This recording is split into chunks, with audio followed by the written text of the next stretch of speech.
A mother abandons twins at an orphanage without saying a word. Years later, the truth shocks everyone. Rain lashed mercilessly against the sleeping city, as though the heavens were mourning in advance. A solitary figure emerged from the shadows, hesitant footsteps echoing down the empty streets. Emily, a young woman of just 19, clutched a small bundle tightly to her chest. Her face, lit sporadically by flashes of lightning, was a portrait of determination and despair. "It'll all be okay, my loves," she whispered, her voice almost drowned by the rumble of thunder. "Mommy promises." The St. Mary's orphanage loomed ahead, its imposing structure silhouetted against the stormy sky. Emily stopped, her heart pounding so hard it felt like it might escape her chest. For a moment, she hesitated. Was this truly the only way? A soft cry came from the bundle, quickly joined by another. Twins. 2 identical boys, born just 3 days ago. Emily realized then that she carried not just the weight of 2 babies, but a secret that could destroy lives. With trembling hands, she placed the bundle on the dry wooden porch of the orphanage. Beside the babies, she left a small object that glinted briefly under a flash of lightning. A broken locket. "One day, you'll understand," Emily murmured, tears blending with the rain on her face. "One day I hope you'll forgive me." She pressed the doorbell and, without looking back, disappeared into the stormy night. Minutes later, the orphanage door creaked open. Sister Margaret, a middle-aged nun with kind eyes, looked down and froze. There, shielded from the rain, lay 2 newborn babies, their angelic faces peaceful and oblivious to the drama surrounding them. "Dear God!" the nun exclaimed, quickly stooping to pick up the infants. Beside them, she noticed a piece of damp paper. The words, blurred by the rain, were nearly illegible. Nearly, "Protect my children. Keep them together. One day, I will return." Sister Margaret looked out into the empty street as if she could catch a glimpse of the mother who had just made the most heartbreaking sacrifice. Who was she? What could have driven her to such a desperate decision? As she carried the babies inside, the nun noticed something glinting on the ground. Bending down, she picked up the broken locket. It was old, with inscriptions almost worn away by time. A piece of a much larger puzzle, she intuited. Inside the orphanage, the murmurs began. Other nuns gathered, their faces showing shock and compassion as they looked at the new arrivals. "Where did they come from, Sister Margaret?" a young novice asked. "From love and despair, child," the older nun replied, her gaze distant. "Our mission now is to ensure these 2 little angels stay together, as their mother wished." As the nuns bustled to settle the twins, Sister Margaret couldn't shake the feeling that these babies carried an extraordinary story with them. The locket in her hand felt heavier than it should have, weighted with untold secrets. Outside and the storm raged on, but inside the orphanage, a new story began to unfold. 2 babies, a broken locket, and a whispered promise in the night. Ingredients for a mystery that would take 15 years to unravel. Emily, meanwhile, walked through the dark streets, each step taking her farther away from her heart. She glanced one last time at the wealthy Harrington estate in the distance, its lights still on despite the late hour. What secrets did that opulent family hide behind its walls? The young mother vanished into the night, carrying questions only time could answer. At the orphanage, 2 babies slept, unaware that their arrival was only the first chapter of a tale filled with secrets, sacrifices, and perhaps redemption. The morning sun filtered through the windows of St. Mary's orphanage, casting a warm glow on Liam's sleeping face. His twin brother Ethan was already awake, watching him with a mix of affection and impatience. "Wake up, sleepyhead," Ethan threw a pillow at Liam. "Did you forget what day it is?" Liam opened his eyes, momentarily disoriented. Then, a grin spread across his face. "Our birthday." 15 years had passed since that stormy night. 15 years of unanswered questions, of dreams about a mother whose face they didn't know, of imagining a life beyond the walls of the orphanage. The twins got ready quickly, the air around them buzzing with energy. It wasn't just the natural excitement of teenagers turning 15. There was something more, a sense that this day might be different. "Do you think today might be the day?" Liam asked quietly as they descended the stairs. The question needed no explanation. It was the same one they asked every year. Could today be the day their mother returned for them? Ethan shrugged, trying to appear indifferent, but his eyes betrayed his hope. Who knows? The dining hall was decorated with balloons and a makeshift banner that read, "Happy Birthday, Liam and Ethan." The other children and the nuns sang a cheerful rendition of the birthday song, and for a moment, the twins' worries melted away in genuine joy. Sister Margaret watched the scene with an enigmatic expression. 15 years had not dulled her memory of that night, nor lightened the burden of the secret she carried. In her room, locked away in a drawer, lay the broken locket, a promise of a reunion that had yet to happen. After breakfast, as everyone scattered to their daily tasks, Liam pulled Ethan aside. "I had a dream last night," he whispered. "A woman was crying and holding something shiny." Ethan frowned. "Do you think it was our mother, maybe?" But there was something else. A huge mansion in the background. Ethan's eyes widened. "Liam, I also dreamed about a mansion, but in mine we were working in its garden." The twins stared at each other, a chill running down their spines.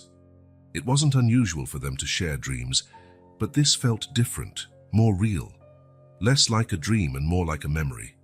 "We have to investigate," Liam decided. "Tonight, after everyone goes to bed." Ethan hesitated. "But what if we get caught? You know how Sister Margaret gets when we snoop around the orphanage. It's our 15th birthday, Ethan. If there's any clue about our past, about our mother, we need to find it now." The day dragged on, each minute feeling like an eternity. The twins tried to act normal, but their eyes constantly darted to the clock, counting down to nightfall. Finally, when the orphanage was cloaked in silence, Liam and Ethan crept out of their room. Barefoot, they moved like shadows through the familiar hallways, each creak of the floorboards making their hearts race. "Sister Margaret's office," Liam whispered. "If there's anything about us, it'll be there." The door was locked, of course, but years of mischievous pranks had taught the twins a few tricks. With a hairpin and a lot of patience, Ethan managed to pick the lock. The office was dark, illuminated only by moonlight streaming through the window. The twins began rummaging through drawers and files, their ears alert for any sound that might signal they'd been discovered. "Liam, look at this." Ethan held up an old file. On its cover, in faded letters, were their names. With trembling hands, they opened the file. There were only a few documents. A record of their arrival at the orphanage, some medical notes, and... "What's this?" Liam pulled out something that glinted at the bottom of the drawer. His heart nearly stopped when he realized what it was. A broken locket. At that moment, footsteps echoed in the hallway. The twins exchanged panicked looks. Quick as lightning, Liam slipped the locket into his pocket while Ethan replaced the file. The door creaked open. "What do you two think you're doing here?" Sister Margaret's voice was a mix of surprise and disappointment. We just wanted..." Liam stammered, unable to come up with a convincing excuse. The nun looked at the twins for a long moment, her eyes softening. "I understand you have questions, that you want to know more about your past, but sneaking into my office in the middle of the night isn't the answer. Do you know anything about our mother?" Ethan asked, hope evident in his voice. "Why did she leave us? Is she coming back?" Sister Margaret sighed deeply. For a moment it seemed as though she might reveal something, but then she shook her head. "Some questions take time to answer. Perhaps, when the time is right, you'll discover the truth. But for now, go back to bed. Tomorrow, we'll discuss your punishment for breaking into my office." Crestfallen, the twins left. But as soon as they were out of sight, Liam pulled the locket from his pocket, its surface glinting in the moonlight. "This belonged to our mother. I'm sure of it," he whispered. "And we're going to find out what it means, even if we have to run away from here to do it." Ethan nodded, determination replacing the fear in his eyes. Together, back in their room, the twins examined the locket. It was old, with inscriptions nearly worn away. But one thing was clear, it was only half of a hole. "Where do you think the other half is?" Ethan asked. Liam looked out the window toward the lights of the city. I don't know, but we're going to find out. Our story doesn't end here, Ethan. In fact, I think it's just beginning.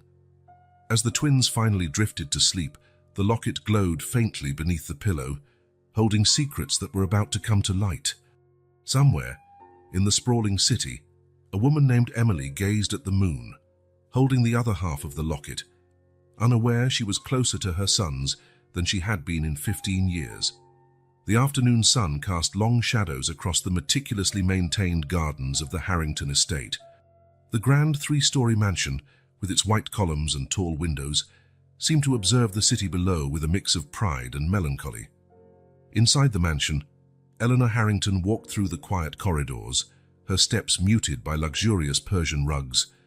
At 45, Eleanor still radiated a classic beauty, though her brown eyes carried a weight no amount of expensive makeup could hide.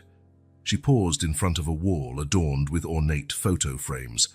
Her fingers lightly brushed one picture in particular, a young maid with dark hair smiling shyly at the camera. Emily. "Where are you now?" Eleanor murmured, her voice tinged with guilt and resentment. The sound of a door closing echoed through the mansion, making Eleanor jump. Nicholas was home. Nicholas Harrington, at 50, was the epitome of a successful businessman.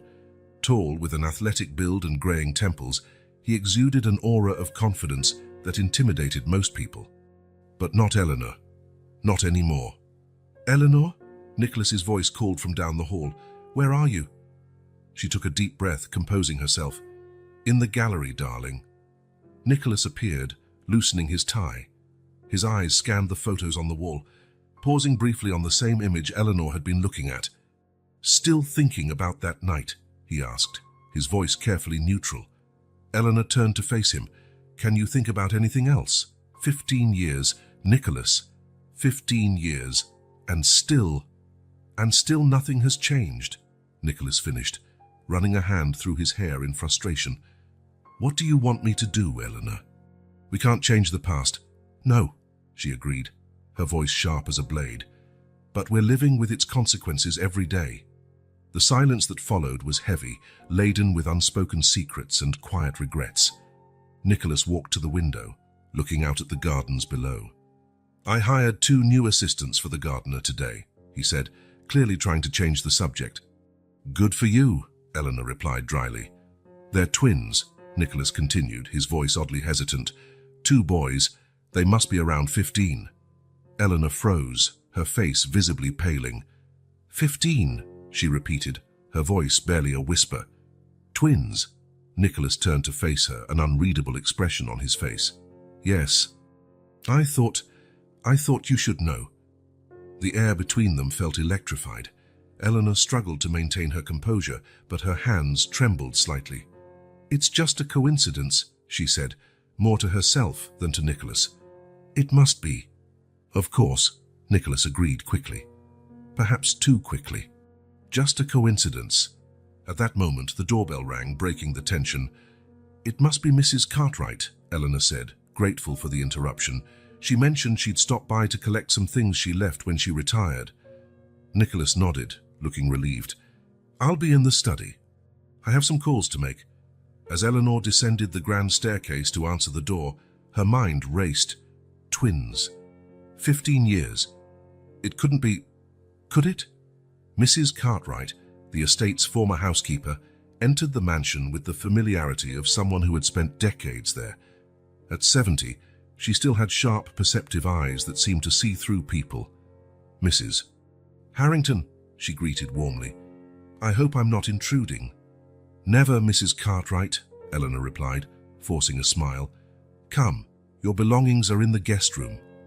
As they walked, Mrs. Cartwright studied Eleanor carefully. "You seem troubled," she observed. "Is something wrong?" Eleanor hesitated.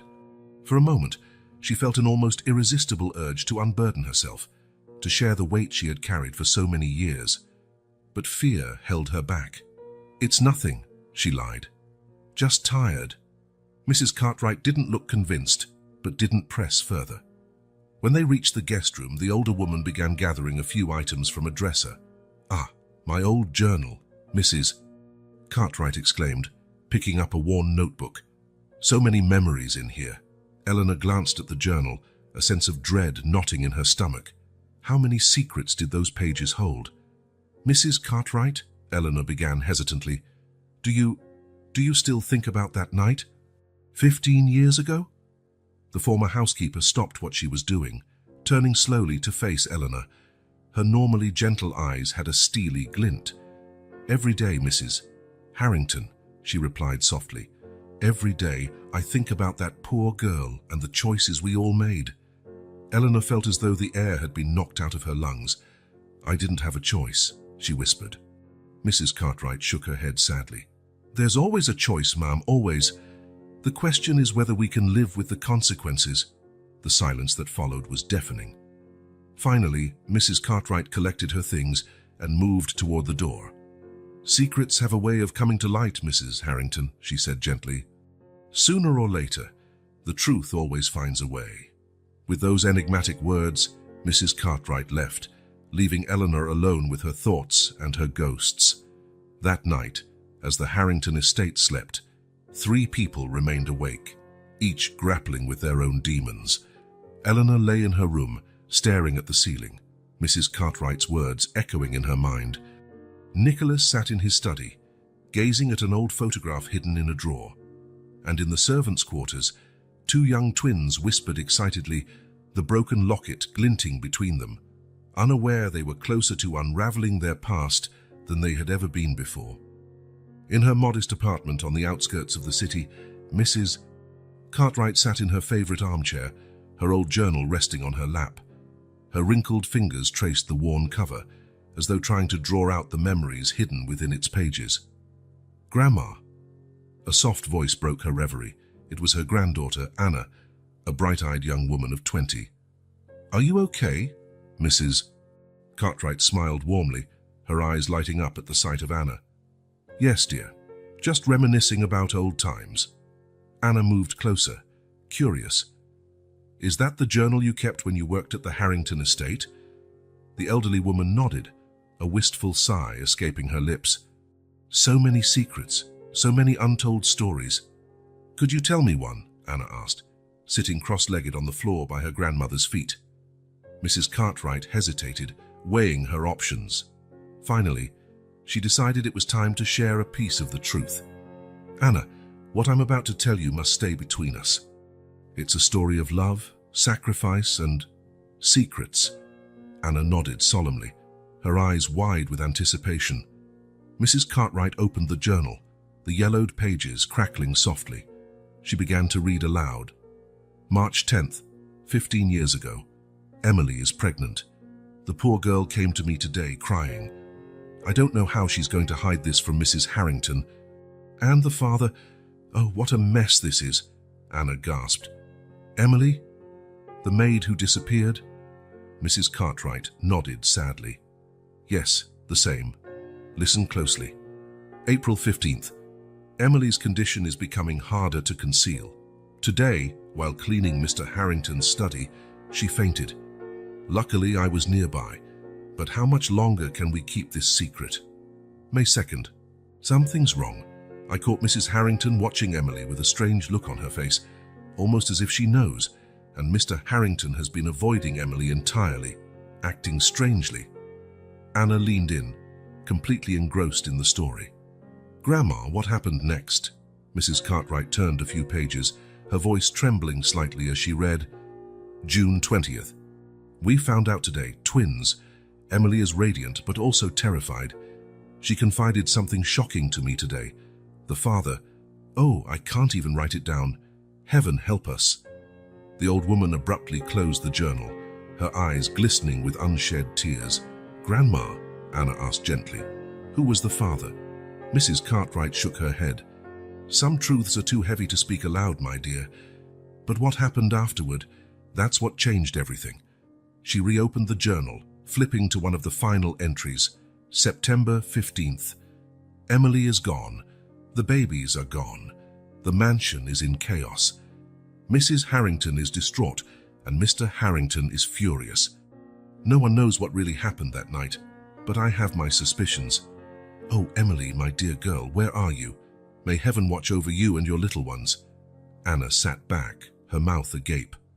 "But what happened to Emily and the babies?" Mrs. Cartwright closed the journal, her gaze distant. "No one knows for sure. Emily vanished on a stormy night.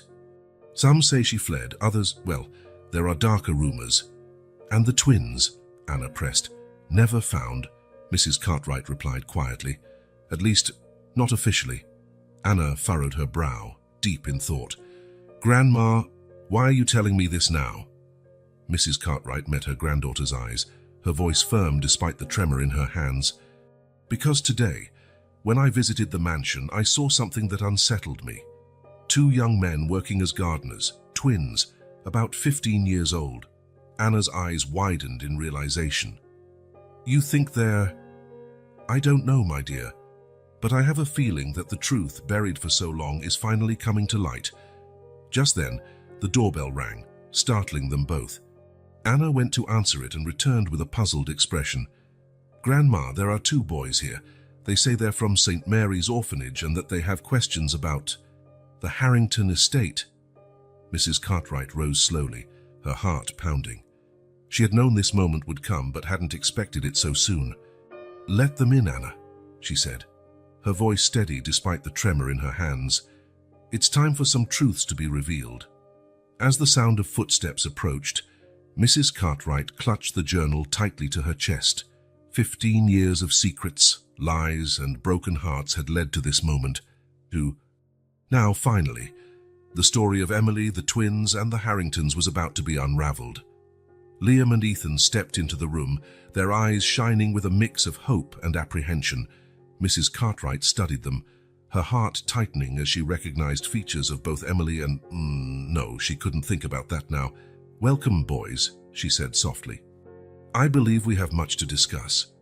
The sun had barely risen when Liam and Ethan arrived at the imposing gates of the Harrington estate. Dressed in simple but neat clothes, the twins exchanged nervous glances before pressing the intercom. "Do you remember the plan?" Liam whispered. Ethan nodded, swallowing hard. The intercom crackled. "Yes," a stern, male voice answered. "Good morning, sir," Ethan replied, trying to sound confident. "We're the new garden assistants. Mr. Nicholas Harrington hired us yesterday." A tense pause followed before the gates began to open slowly. "Come in," the voice instructed. The twins walked up the long driveway, taking in every detail of the property. Meticulously groomed gardens surrounded them, dotted with elegant fountains and expensive statues. "This is just like my dream," Liam murmured, his hand instinctively brushing the pocket where the broken locket rested. As they reached the main entrance, they were met by a tall, severe-looking man. "I'm James Dyer, the butler," he introduced himself curtly. "Follow me. Mr. Harrington wants to see you before you start." Following James through the luxurious mansion, the twins struggled to contain their amazement. Ornate paintings, antique furniture, and gilded accents adorned every room. Finally, they arrived at a large, carved wooden door. James knocked gently. "Enter," a deep voice commanded from within. Nicholas Harrington's office was a mix of power and opulence. Floor-to-ceiling bookshelves lined one wall, and a massive mahogany desk dominated the center of the room. Behind it sat Nicholas, his gaze focused on the papers in front of him. The businessman looked up, and for a moment he seemed to falter. His eyes scanned the twins' faces with an intensity that made them squirm slightly. "So," Nicholas said finally, his voice measured, "you're the new assistants?" "Yes, sir," Liam replied. "Thank you for the opportunity." Nicholas stood, walking around the desk to approach the boys. His piercing gaze lingered on their features as though searching for something familiar. "What's your story?" he asked abruptly. "Where are you from?" Ethan hesitated for a fraction of a second before answering. "We're from St. Mary's orphanage, sir. We've been there since we were babies." A shadow flickered across Nicholas's face. He turned away, looking out the window. "I see," he said, his voice slightly strained. "Well, I expect you to work hard. James will show you your duties." As the twins turned to leave, Nicholas called out again, his voice softer this time. "How old are you?" 15, sir," Liam answered. "We just had our birthday." Nicholas nodded slowly, still not turning to face them. "You may go." Once the door closed behind them, Nicholas sank into his chair, his face buried in his hands. "It can't be," he murmured to himself. "It just can't be." Outside, James led the twins to the gardens, explaining their responsibilities. Meanwhile, from a second-story window, Eleanor Harrington watched them intently, her heart racing. "Ma'am!" The familiar voice of Mrs. Cartwright startled Eleanor. The retired housekeeper had returned to collect the last of her belongings. Eleanor turned, trying to mask her nervousness. "Ah, Mrs. Cartwright, I didn't hear you come in." Mrs. Cartwright moved to the window, her sharp eyes narrowing as she observed the boys. "Those are the new garden assistants, I presume?" Eleanor nodded, unable to speak. "Interesting," Mrs. Cartwright murmured. "They remind me of someone." Eleanor spun around abruptly. "What do you mean by that?" The older woman shrugged, though her gaze remained piercing. "Just an observation, ma'am. Time has a funny way of bringing things to the surface, doesn't it?" Before Eleanor could respond, Mrs. Cartwright excused herself, leaving Eleanor alone with her racing thoughts. In the garden, Liam and Ethan began their work, their eyes always scanning for clues that might link the estate to their dreams or their past. While trimming a hedge, Liam noticed something gleaming in the dirt. "Ethan, look," he whispered, crouching to pick up the object. It was a small gold brooch, engraved with the initials E.W. "E.W.?" Ethan frowned. "What do you think it means?" Before they could speculate further, a familiar voice interrupted them. "Ah, you found it!" Mrs. Cartwright approached, smiling warmly. "I must have dropped that earlier." It belonged to an old friend. Liam handed the brooch to her, but not before noticing the way her keen eyes studied them. "You remind me so much of her, you know," Mrs. Cartwright said casually. "She worked here many years ago." "Really?" Ethan asked, trying to hide his eagerness. "What was her name?" Mrs. Cartwright hesitated, as though weighing her words. "Emily," she finally said. "Her name was Emily." The name hit the twins like a lightning bolt. They exchanged quick glances, their hearts pounding. "And what happened to her?" Liam asked, struggling to keep his voice steady. Mrs. Cartwright's expression turned distant, almost sorrowful. "It's a long story, boys. And not all stories have happy endings." With that, she walked away, leaving the twins with more questions than answers. As the day wore on, Liam and Ethan continued their work, their minds spinning. The locket in Liam's pocket, the mysterious brooch, the odd behavior of the Harringtons. And now this mention of someone named Emily. It all felt connected somehow. By evening, exhausted but determined, the twins prepared to leave the estate. As they walked toward the gates, they noticed Nicholas Harrington standing on the porch, watching them intently. "Good night, sir," they said in unison. Nicholas seemed about to say something but merely nodded stiffly before retreating into the mansion. As the gates closed behind them, Liam and Ethan exchanged determined looks. "Tomorrow," Liam said, "we'll dig deeper into this Emily." Ethan nodded, his hand brushing against the locket in his pocket, "and into who we really are." What they didn't know was that, at that very moment in a small apartment across the city, Mrs. Cartwright was opening her old journal, ready to unlock secrets long kept. The truth buried for 15 years was finally beginning to emerge, setting events into motion that would change everything. The evening air was cool as Emily sat by her modest apartment's window, her fingers trembling as they clutched the other half of the locket. Her gaze was fixed on the moon, her thoughts lost in memories of the past. 15 years, she whispered to herself. 15 long years. Was it the right choice? Flashback. 15 years earlier, Emily had fled the Harrington estate with nothing but a small suitcase and the twins bundled in her arms. The storm raged around her as she walked the darkened streets, her mind spinning with fear and uncertainty. After leaving the twins at the orphanage, Emily found shelter in a tiny boarding house owned by a kind old woman named Martha. It was there that she began to rebuild her life, taking on whatever work she could find to survive. In those early days, Emily wrote countless letters to the twins, letters she never sent. Each one was an outpouring of her love, regret, and hope for the future. Dear Liam and Ethan, I miss you more than words can say. I hope you are safe and happy. I had to leave you, but please know it was the hardest thing I've ever done. Back in the present, Emily wiped a tear from her cheek. She had kept those letters all these years, hidden in a small box under her bed. Alongside them was a photograph of the twins as newborns and her half of the locket. Her phone buzzed on the table, breaking her reverie. She hesitated before picking it up. "Hello," she answered, her voice shaky. "Emily," came the voice of Sister Margaret from St. Mary's orphanage. "It's been a long time." Emily's heart skipped a beat. "Yes, it has. Is everything all right?" There was a pause. "It's the boys," Sister Margaret said softly. "They've been asking questions.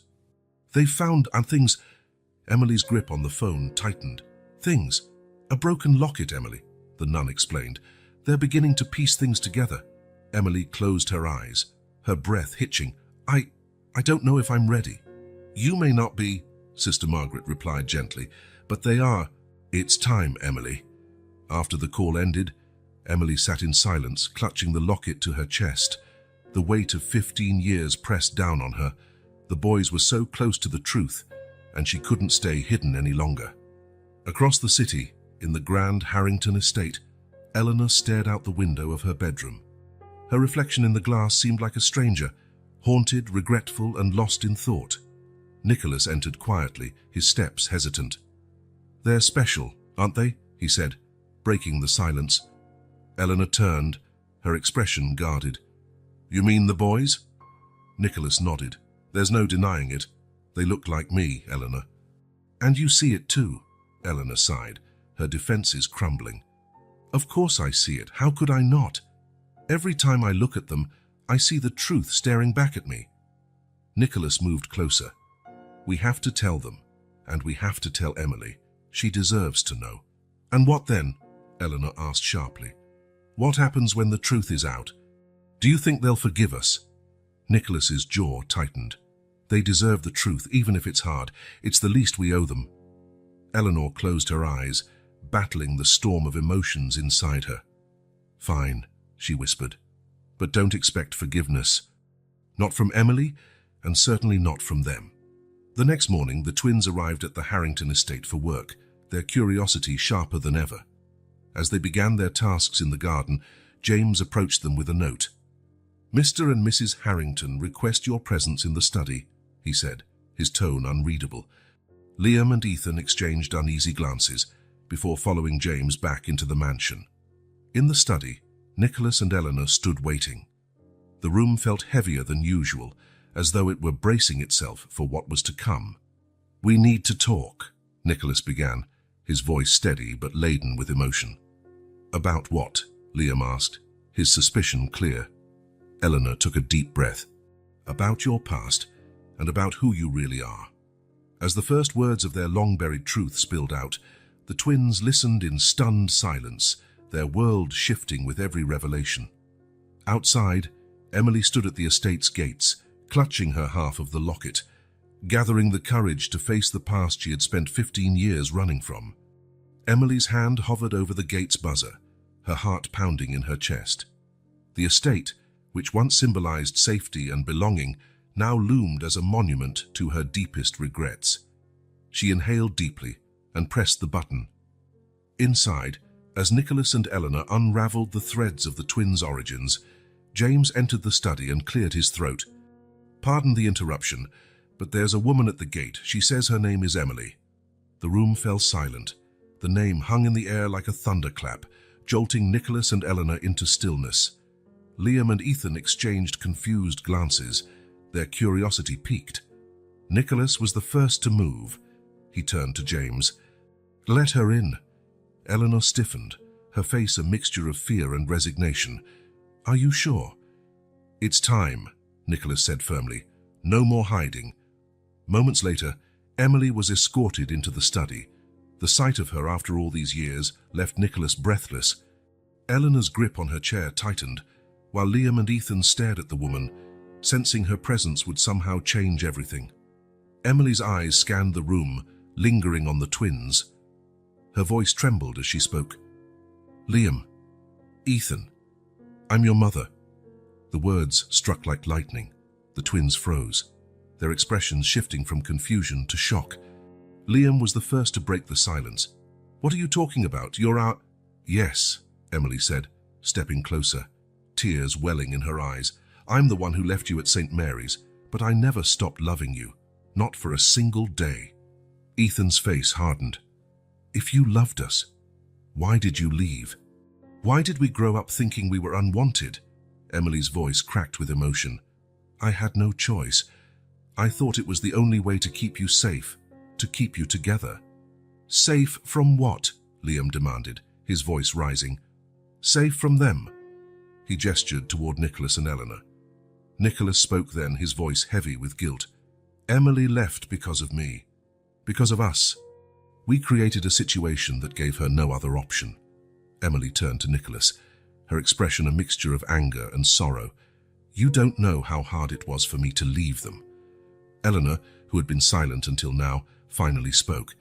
"And you don't know how much I regret what I did. I forced you into an impossible decision. I thought I was protecting my marriage, my life, but all I did was destroy yours." Liam's fists clenched at his sides. "So all of this, our lives, our pain, it was because of your selfishness." "Yes," Eleanor admitted, her voice breaking. "And I'm sorry. I know that doesn't fix anything, but I need you to know how much I regret it." Ethan's expression softened slightly as he looked at Emily. "Why now? Why come back after 15 years? Emily held up the broken locket, its gold surface glinting in the light. "Because I saw your faces in the newspaper working here. I knew it was time to stop running. To face the truth." Liam pulled the other half of the locket from his pocket, holding it up for everyone to see. This is yours, isn't it?" Emily nodded, her tears flowing freely. "I left it with you, so that one day, when we found each other again, you'd know it was me." Slowly, Liam stepped forward and joined the two halves of the locket together. The piece clicked into place, its once broken inscription now whole, "Forever together." The room grew quiet, the weight of the moment settling over everyone. Emily reached out hesitantly, her hand hovering over the twins as though afraid they might disappear. "I don't expect you to forgive me," she said softly, "but I need you to know that I've always loved you. And if you'll let me, I want to be part of your lives now." Ethan was the first to speak. "You can't just show up after 15 years and expect everything to go back to normal. It doesn't work like that."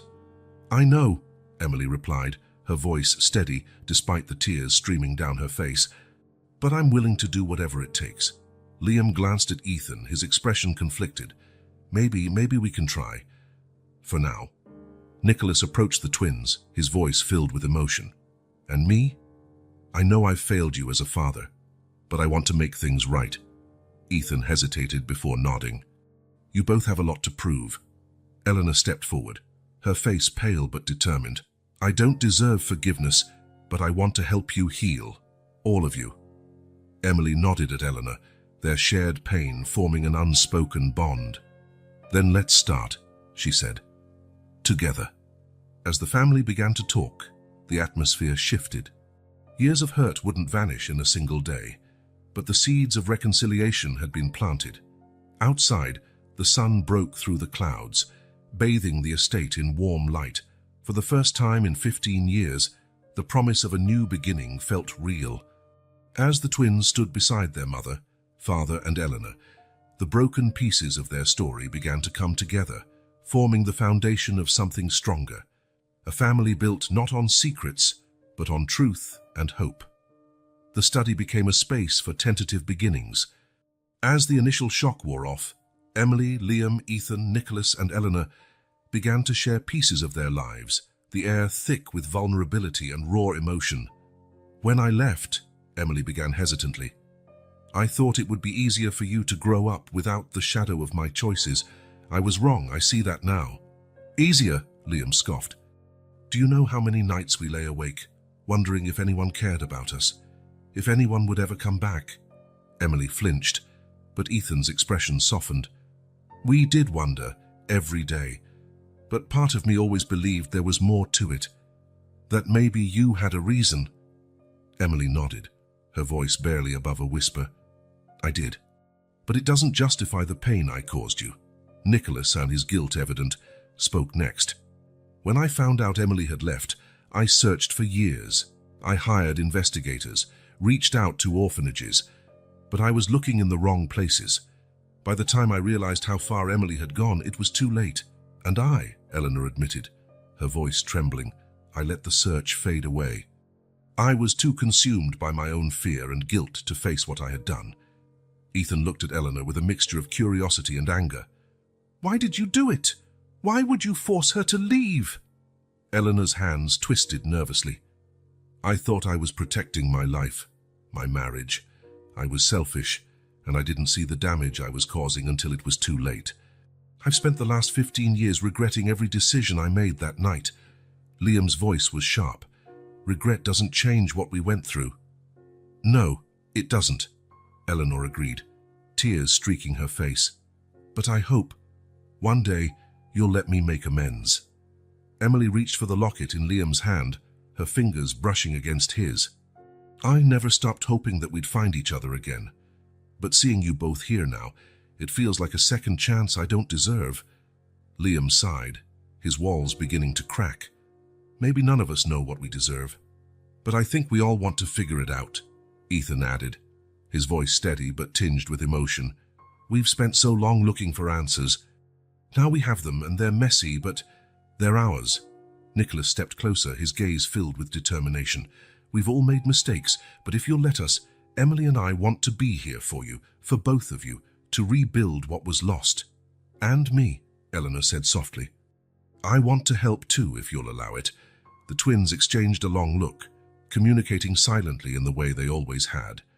Finally, Ethan spoke. "This isn't going to be easy.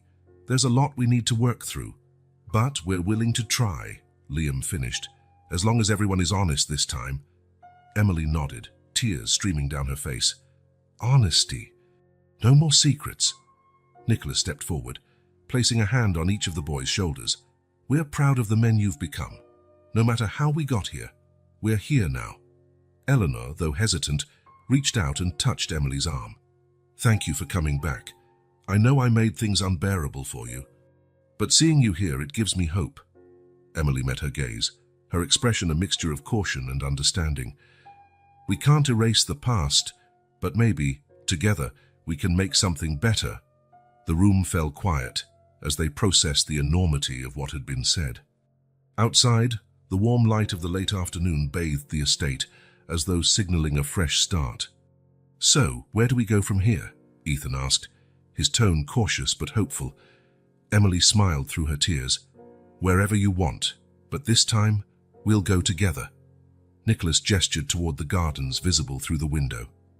"Would you like to see the estate properly? It might help connect some of the pieces." The twins nodded. "We'd like that," Liam said. The family, fractured but cautiously mending, left the study together. Emily's hand rested lightly on Ethan's shoulder, while Liam walked beside Nicholas, who pointed out details of the estate's history. As they stepped outside, the gardens felt different to the twins. What had been just another workplace a day ago now felt like a place full of possibilities. Emily paused at a familiar corner of the garden, where a rose bush grew wild. "This was my favorite spot," she said softly. "I used to dream here." Liam and Ethan listened, the connection to their mother slowly becoming tangible. Nicholas added, "We'll create new memories here, together." Eleanor, trailing slightly behind, watched them interact with a faint smile. Though her role in the reunion was complicated, she felt a glimmer of hope for her own healing.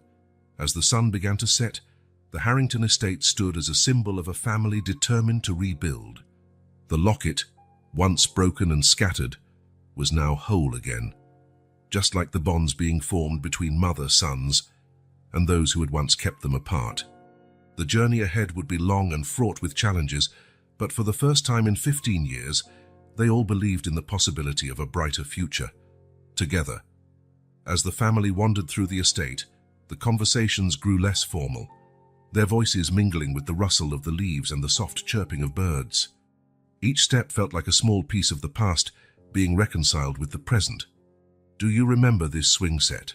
Nicholas asked, stopping near an old wooden swing beneath a sprawling oak tree.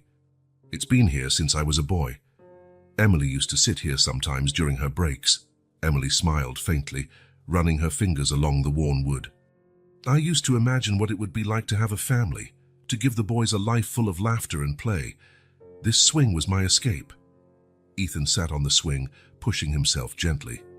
"It's strange," he said after a moment. "Hearing all these stories and seeing this place, it's like we're discovering parts of ourselves we never knew existed." Liam nodded, his eyes scanning the vast gardens. "It's overwhelming, but at the same time, it feels like maybe we're meant to be here." Emily's heart swelled with pride and sadness. "You've both grown into incredible young men. You're everything I hoped you'd be, despite everything." Nicholas placed a hand on her shoulder. "That's a testament to you, Emily. No matter how far apart you were, your love shaped them." Eleanor lingered a few steps behind, her expression conflicted. When Emily caught her gaze, she approached cautiously. "Emily, I know I've said this before, but I need to say it again. I'm sorry, truly." Emily regarded her for a moment, then nodded. "I believe you, Eleanor, but trust will take time. For now, I think we need to focus on what's best for the boys." Eleanor exhaled, relieved. "Agreed. They're what matters most now." The sun began to dip lower in the sky, casting the estate in hues of amber and gold. Liam and Ethan walked ahead, talking quietly about the revelations of the day, their footsteps in sync as always. "Do you think this is what we've been waiting for?" Ethan asked, glancing at his brother. "Maybe," Liam replied. "It's not what I expected, but it feels like a start." Meanwhile, Nicholas led Emily and Eleanor toward a small fountain at the edge of the garden. "There's something I'd like to discuss," he began, his tone serious but hopeful. "What is it?" Emily asked, her curiosity piqued. "I'd like to propose something for the boys," Nicholas said. "They've been through so much, and they deserve a chance to build a new life. I think they should stay here with both of us, with all of us." Eleanor stiffened slightly, her mind racing. "You mean share guardianship?" "Yes," Nicholas confirmed. "We can offer them stability, resources, and most importantly, time to heal and grow as a family." Emily hesitated. The idea was both comforting and daunting. Would they want that after everything? "It should be their choice," Eleanor interjected softly. "They've earned the right to decide what's best for them." The three adults turned to the twins, who had wandered back toward the fountain. Liam was skipping a stone across the water while Ethan leaned against the edge, lost in thought. "Boys," Nicholas called out, his voice warm but firm, "we'd like to talk to you about something important." The twins approached, curiosity etched on their faces. "What's going on?" Ethan asked. Emily stepped forward, her voice trembling slightly. "We've been talking about what's next, about where you should live and how we can move forward." Liam's brow furrowed. "And," Nicholas continued, "we'd like to offer you the chance to stay here, to be with your family, your whole family." Ethan exchanged a glance with Liam, both of them clearly surprised. "Here, with all of you?" Ethan asked, his tone uncertain. Emily nodded. "It would be a fresh start, but only if it's what you want." The twins looked at each other, their unspoken bond palpable. Finally, Liam spoke. "We'll need time to think about it." "Of course," Eleanor said quickly. "Take all the time you need. This is your decision." The conversation ended on a quiet but hopeful note. As the group made their way back to the mansion, the sky turned a deep orange, signaling the end of a tumultuous day. That evening, Liam and Ethan sat together in their shared room at the orphanage, the locket lying open between them on the bed. The weight of the day's events hung heavy in the air. "What do you think?" Ethan asked, breaking the silence. Liam leaned back against the headboard, his eyes on the locket. "I don't know, it's a lot to take in, but it feels like they're trying, like they really want to make this work." "Yeah," Ethan agreed quietly. "But is that enough?" "Maybe it doesn't have to be perfect," Liam said after a moment. "Maybe it's enough that they're here now, that they're trying to be honest, Ethan nodded slowly. I guess we've been looking for answers for so long, and now we have them. It's scary, but maybe this is what we've been waiting for. As the twins talked late into the night, the broken pieces of their past began to find a place in their present. Their journey was far from over, but for the first time, they felt the possibility of a future filled with connection, truth, and the family they had always dreamed of.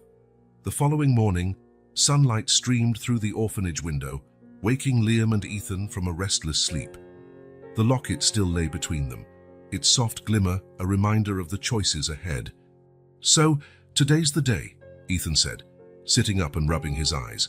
What do we tell them? Liam stared out the window for a moment, his expression thoughtful. We tell them what we feel, that we want to try, but on our terms. Ethan nodded slowly, a sense of calm settling over him.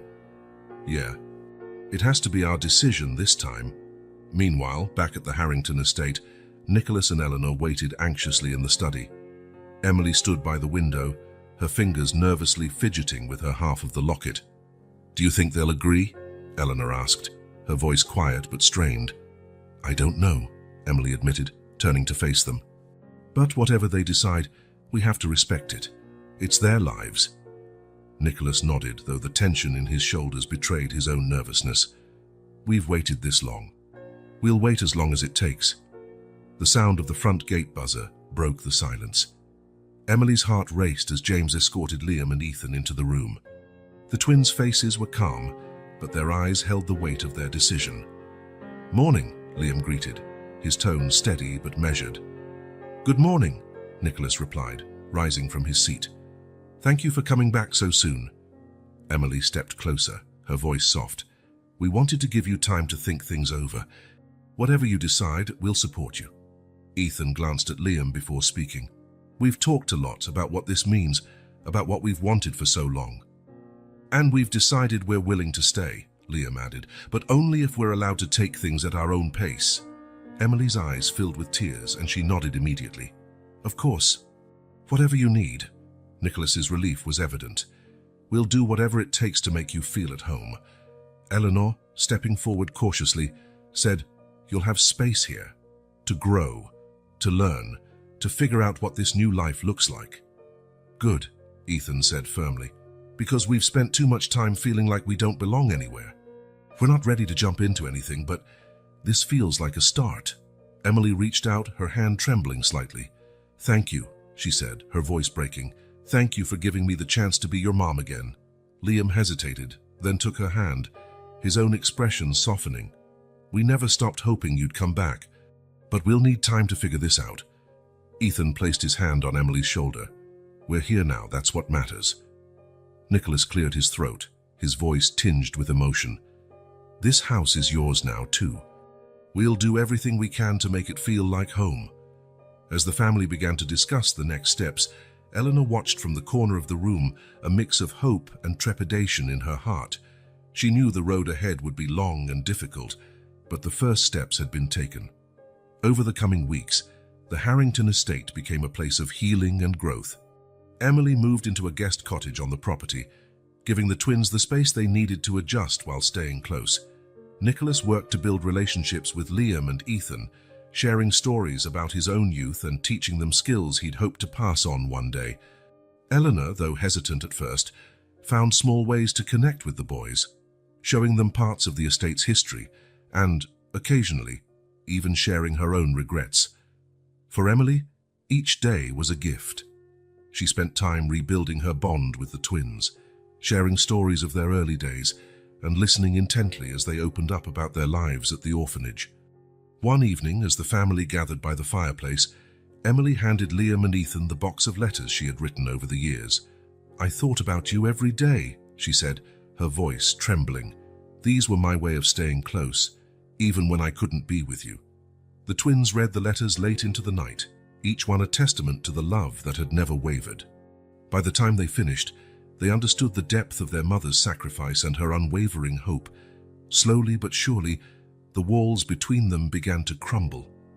The family that had been torn apart by secrets and pain was finding its way back together. On a warm spring afternoon, Liam stood in the garden holding the locket that now hung around his neck. Ethan approached, his own locket visible beneath his shirt. "We've come a long way," Ethan said, his voice filled with quiet pride.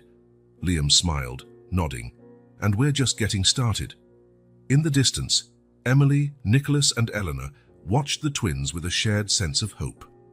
For the first time in 15 years, the future felt full of possibilities. Together they had faced the truth. Together they had begun to heal. And together they would create a new story, one built on love, forgiveness, and the unbreakable bonds of family. Over the months that followed, life at the Harrington estate took on a new rhythm. The air, once heavy with unspoken secrets, now carried laughter, tentative but real. The family's wounds hadn't fully healed, but the process had begun. One conversation, one shared moment at a time. Liam and Ethan found their own ways to integrate into this unfamiliar world. Ethan, ever the practical one, began helping Nicholas with estate management, taking a keen interest in the gardens and operations. Liam, the dreamer, found solace in exploring the vast library, immersing himself in the estate's history and discovering hidden treasures within its walls. Emily, true to her promise, worked tirelessly to rebuild her relationship with her sons. She started small, cooking meals with them, teaching them old recipes she had relied on during her years alone. She often listened more than she spoke, letting the twins lead the way in their journey back to her. One afternoon, as the sun filtered through the tall windows of the study, Liam approached Emily with a stack of letters in hand. "Mom," he began, his voice hesitant, "these letters, they mean a lot to us." Emily's eyes brimmed with tears. "I wrote them to remind myself that no matter how far apart we were, my love for you never changed." Ethan joined them, his tone softer than usual. "We get that now. It doesn't erase the past, but it helps us understand." Emily pulled her sons into a tight embrace, her tears flowing freely. For the first time, she felt their forgiveness beginning to take root. Meanwhile, Nicholas and Eleanor faced their own reckoning. Nicholas, ever determined to atone, began spending more time with the twins, teaching them about their shared family legacy. He showed them the portraits of their ancestors, including one of himself as a young man. "You look just like him," Nicholas said to Liam one evening, pointing to a portrait of his grandfather. "Same fire in your eyes." Liam smiled, the bond between them growing stronger. "Guess it runs in the family." Eleanor, for her part, took a quieter approach. She would leave small tokens for the boys, a book she thought they might like, a pressed flower from the garden. Though hesitant, she joined in family meals, gradually opening up about her own regrets. "I spent so long thinking I had to control everything," she admitted during one such dinner. "I see now that all I did was push people away. I don't expect you to forgive me, but I hope I can earn your trust." Ethan nodded, his expression thoughtful. "Trust takes time. But you're trying, and that means something." As the family grew closer, they began to create new traditions. Weekly dinners became a time for sharing stories and laughter. Evening walks in the garden offered moments of quiet connection. Slowly, the estate transformed from a place of pain to a sanctuary of healing. One day, Emily gathered everyone in the garden for a surprise. In the center of the rose garden, where she had spent so many of her early days at the estate, she unveiled a small plaque beneath a newly planted tree. The plaque read, "For Liam and Ethan, roots grow deep, but so does love." A reminder that no matter where you are home. The twins stood in stunned silence before embracing Emily. "Thank you," Ethan whispered. "This means more than you know." "It's not just for me," Emily said, her voice trembling. "It's for all of us. A new beginning." Nicholas, Eleanor, Liam, Ethan, and Emily stood together, the sun casting a warm glow over them. For the first time in years, they felt like a family, not perfect but whole in their imperfections. That evening, as the stars emerged in the darkening sky, Liam and Ethan sat by the fountain, the locket resting between them. "Do you think this is it?" Liam asked. "The family we've been waiting for?" Ethan looked out at the illuminated estate, the laughter of their parents echoing in the distance. "I think it's the family we've found. And that's enough for me." Together they placed the locket back around their necks, its halves now permanently joined, a symbol of their journey, their resilience, and the love that had always been there, even when it was hidden. As the night deepened, the Harrington estate stood as a beacon of hope and reconciliation, its gardens alive with the promise of a brighter tomorrow. The family within it, once broken by secrets and loss, had begun to mend, proving that even the deepest wounds could heal with time, effort, and love. The story of Emily, Liam, Ethan, Nicholas, and Eleanor wasn't over. It was only just beginning. Together, they would write the next chapters, building a future grounded in truth, forgiveness, and the unbreakable bonds of family. And for the first time in 15 years, they all believed in the power of a second chance.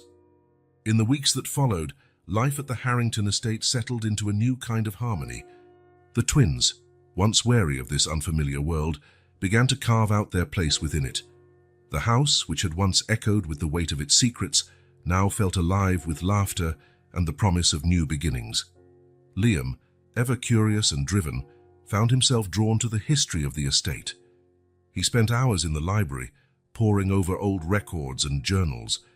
One day, while flipping through an old ledger, he discovered an entry from the time when Emily had first arrived at the estate as a maid. "Did you know you were here before you even knew about us?" Liam asked Emily as they sat by the fireplace one evening. Emily smiled, her eyes distant with memories. "I came here hoping for a better life. I never imagined how much this place would change me." Ethan, who had been listening, chimed in, "It's strange. This place feels like it's ours now, like we were always meant to find our way back here."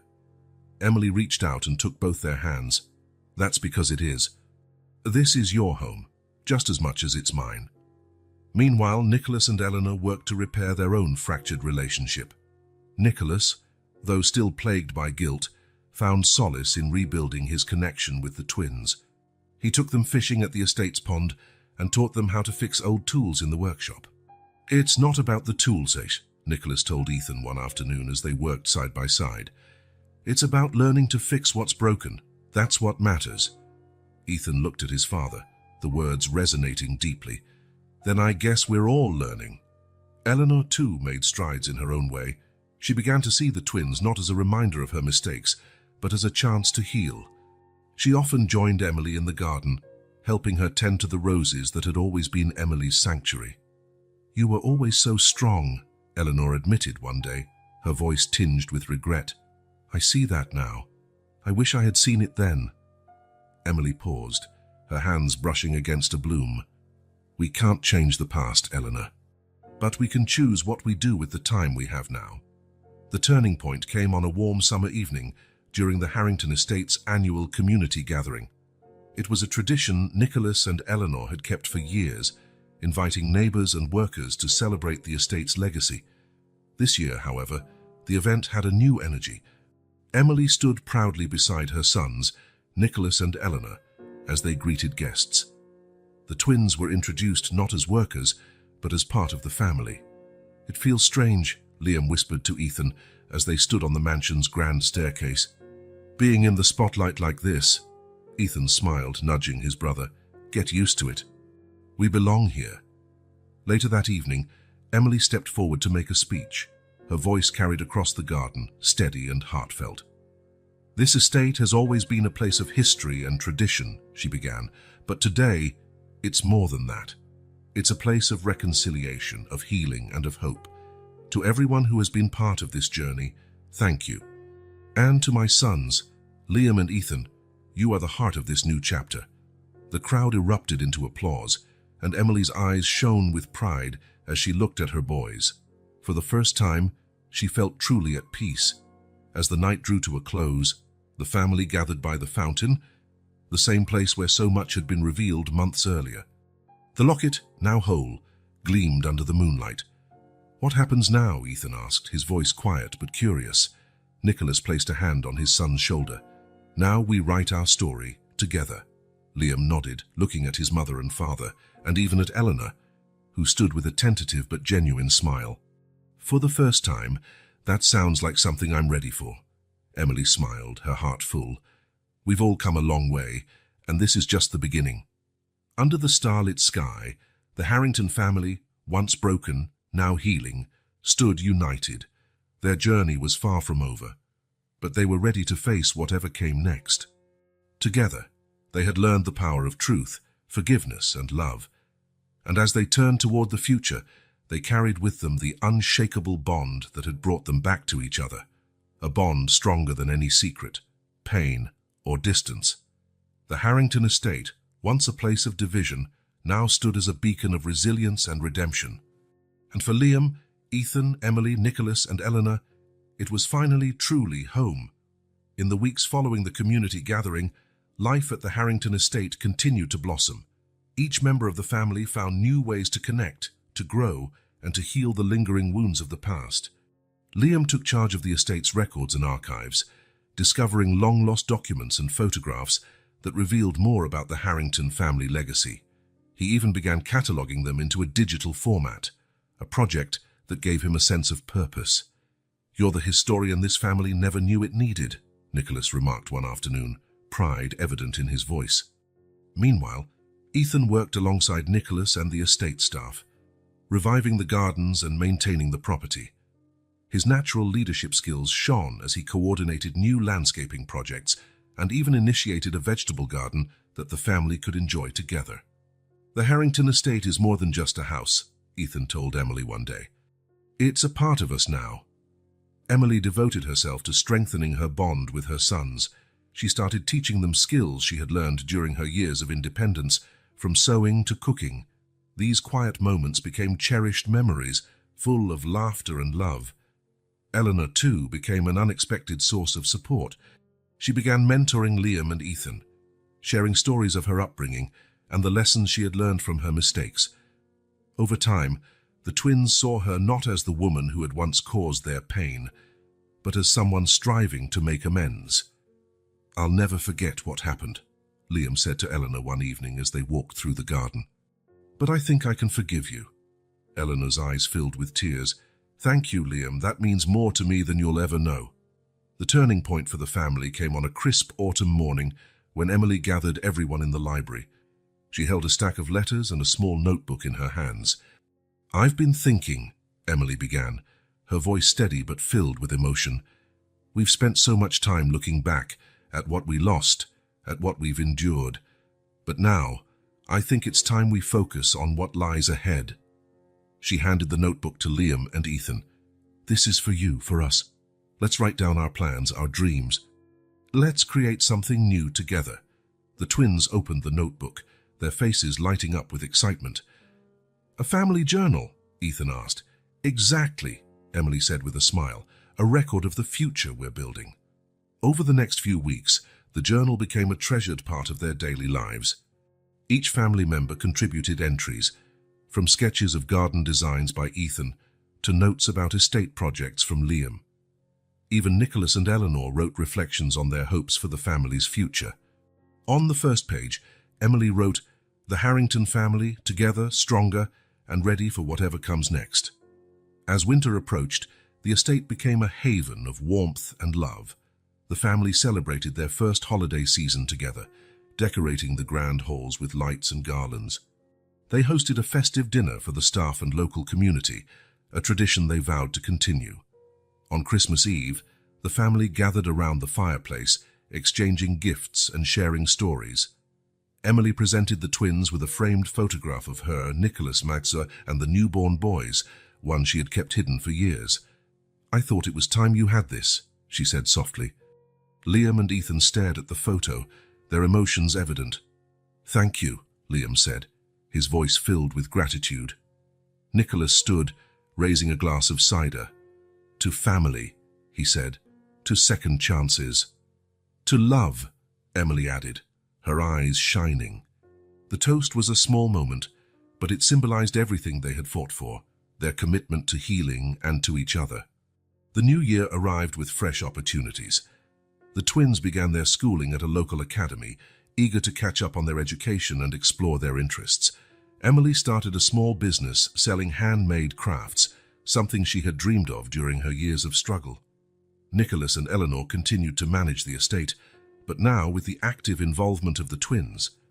Together, they envisioned a future where the Harrington estate became not just a family home, but a place of community and generosity. By spring, the estate had transformed into a vibrant, welcoming space. The gardens were alive with colour, the halls echoed with laughter, and the bonds between the family members had grown stronger than ever. One afternoon, as the family gathered in the garden, Emily noticed the locket glinting around Liam's neck. She smiled, realizing how far they had come.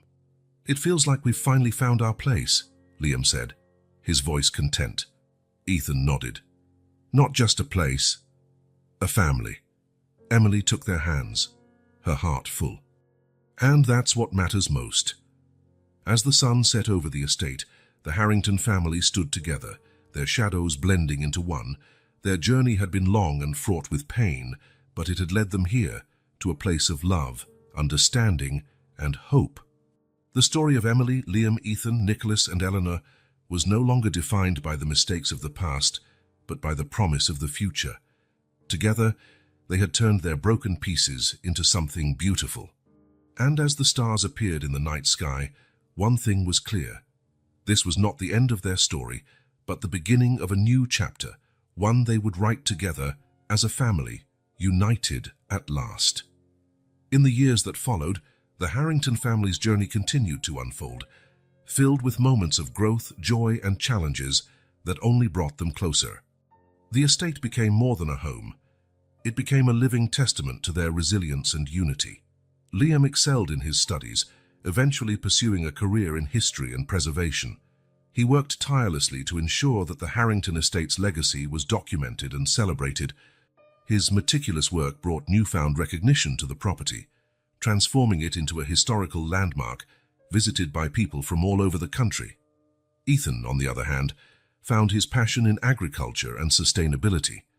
He expanded the estate's gardens into a thriving farm, producing fresh vegetables and flowers that were sold locally.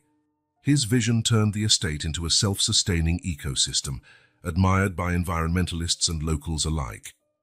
Emily's business flourished, her handmade crafts becoming a symbol of hope and renewal for many. She donated a portion of her earnings to orphanages, ensuring that children like Liam and Ethan would have opportunities she once feared her boys would lack. Nicholas and Eleanor, though now in their later years, found new purpose in their roles as mentors to the twins and stewards of the estate. Their relationship, once strained and distant, grew into a partnership built on mutual respect and shared goals. The family journal grew thicker with each passing year, filled with entries about their triumphs, struggles, and dreams. It became a cherished artifact, one that symbolized their commitment to honesty and togetherness. On a warm summer evening, years after their reunion, the family gathered in the garden for a celebration. It was the anniversary of the day Emily had returned to the estate, a day they now marked as the beginning of their new lives together. "We've come so far," Emily said, her voice full of emotion as she addressed her family. "There were times I didn't think this was possible, but here we are, stronger than ever." Liam raised his glass. "To Mom," he said with a grin, "for showing us what love and sacrifice truly mean." Ethan followed. "Hand to Dad and Eleanor, for showing us that change and redemption are possible." Nicholas and Eleanor exchanged a look, their eyes brimming with pride and gratitude. "To all of us," Nicholas said, lifting his glass, "for building something worth fighting for." The sun dipped below the horizon as the family toasted, their laughter and cheers filling the garden. The locket, still worn by Liam and Ethan, caught the last rays of sunlight, its inscription "Forever Together," a glowing reminder of their unbreakable bond. That night, as the stars spread across the sky, Emily sat by the fountain, the sounds of her family's laughter echoing in the distance. She held the journal in her lap, flipping through its pages and marveling at how far they had come. "We did it," she whispered to herself, a tear slipping down her cheek. "We made it." As the years continued, the Harrington family faced life's inevitable challenges, but they faced them together. They learned that while the past could not be changed, it could be the foundation for a brighter future. The estate became a symbol of hope, not just for them, but for the community. It hosted events, welcomed visitors, and supported causes that mattered to the family. It stood as a beacon of second chances, showing that brokenness could be transformed into beauty. And so the Harrington family's story continued, a story of love, redemption, and the unyielding power of connection. Their lives, once fragmented by secrets and pain, became a tapestry of unity and hope, woven together by their shared commitment to one another. Together, they proved that no matter how far apart life might pull you, love and truth have the power to bring you back home. The following decades solidified the Harrington family's legacy, not just as custodians of the estate, but as a family that overcame the odds to find true connection. As the years passed, their bond grew even stronger, with new traditions and memories woven into their shared history. Liam's work in historical preservation led to the creation of a museum within the estate. It showcased the property's rich past, while also telling the story of its transformation into a symbol of resilience. Visitors often marveled at the exhibits, which included family artifacts, old photographs, and even the locket that had brought them together. It's not just about history, Liam would explain to guests. It's about what we can learn from the past to build a better future. Ethan's sustainable farming initiative expanded into a community project, offering education and resources to local farmers. He spearheaded programs to teach children about environmental stewardship, often bringing groups to the estate to experience the beauty of nature firsthand. Emily continued her philanthropic work, becoming a respected advocate for orphaned children and single mothers. Her story inspired countless others, proving that determination and love could overcome even the greatest obstacles. Nicholas and Eleanor, though retired from the estate's daily operations, became beloved figures in the community. They often hosted events and workshops, sharing their experiences of redemption and growth. As the family grew, with Liam and Ethan eventually starting families of their own, the Harrington estate became a haven for the next generation. The laughter of children filled the halls, and the gardens were once again alive with the playful energy of youth. On a particularly sunny spring afternoon, the entire family gathered in the Rose Garden for a milestone celebration, the estate's 150th anniversary. The event was filled with music, speeches, and a palpable sense of pride in how far they had come. During the celebration, Emily stood before the crowd, now in her later years, but as radiant as ever. She held the family journal, its pages filled with the story of their journey. "This journal," she said, her voice steady but filled with emotion, "represents everything we've built together. It's not just a record of our lives, but a testament to what's possible when love and truth guide us." She handed the journal to one of Liam's children, a wide-eyed teenager who had shown a particular interest in family history. "It's yours now," Emily said, smiling. "Keep adding to it. Our story isn't over. It's just changing hands." The young girl accepted the journal with reverence, nodding solemnly. "I will, Grandma." As the day turned to evening, the family gathered around the fountain once more, a scene reminiscent of their early days of reconciliation. The locket, now a treasured heirloom, was passed among the family members, each one holding it for a moment before passing it on. "This locket brought us back together," Liam said, his voice thick with emotion. "It's a reminder of where we started and how far we've come." Ethan added, "It's also a symbol of what we'll continue to build. A legacy of love, truth, and connection." Under the starlit sky, the family shared stories, laughter, and tears, their hearts full of gratitude for the journey that had brought them to this moment. As the years turned into decades, the Harrington family's story continued to inspire others. The estate, now both a historical landmark and a thriving community hub, stood as a testament to their resilience and love. Emily passed away peacefully in her sleep at the age of 92, surrounded by her family. Her loss was deeply felt, but her legacy lived on in the lives she had touched and the family she had fought so hard to reunite. In her honor, the family planted a new rosebush in the garden, its blooms a vivid pink that seemed to radiate her warmth and strength. Beside it, they placed a small plaque that read, "Emily Harrington, a mother, a fighter, and the heart of our family." Liam, Ethan, and their families carried on the work Emily had begun, ensuring that the estate remained a place of love, hope, and second chances. The family journal continued to grow, filled with new chapters written by future generations. In the end, The Harrington family's story was one of redemption, healing, and the unshakable power of love. Their journey proved that no matter how broken the pieces, with effort and faith, they could be put back together to create something even more beautiful. And so, as the sun set over the Harrington estate, casting its golden light over the gardens and the home they had built together, their story lived on, a legacy of unity, resilience, and the enduring bonds of family. Years turned into centuries, and the Harrington estate stood as a beacon of history, resilience, and community.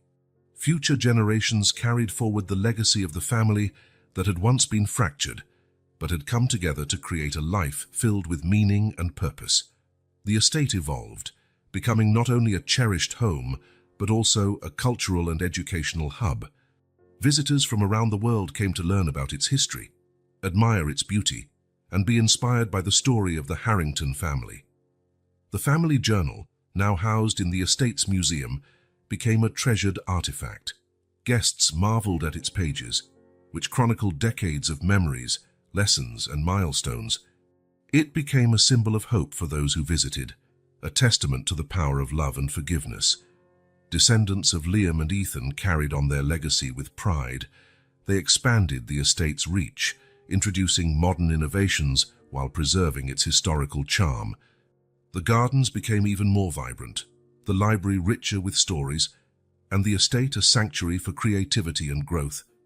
Every year, the family gathered for the anniversary of Emily's return to the estate. The day was marked with celebrations, speeches, and moments of quiet reflection. They honored not only Emily but also Nicholas, Eleanor, and the countless others who had played a role in their story. One such anniversary, many generations later, saw a young Harrington descendant standing in the rose garden. She held the locket, still gleaming with the promise it had once carried. "Great-great-grandma Emily believed in second chances," she said to her gathered family, "and because of her strength, we're here today. Let's continue to honor that by building a future she would be proud of." The family applauded, their faces shining with pride and hope.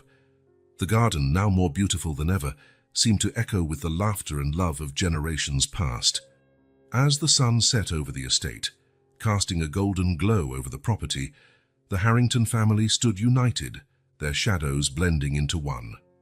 They were a testament to the unbreakable power of love, a family whose story had become a source of inspiration for countless others. And as the stars appeared in the night sky, the legacy of the Harringtons lived on, a story of redemption, resilience, and the enduring strength of family, proving that no matter how difficult the journey, love always finds a way.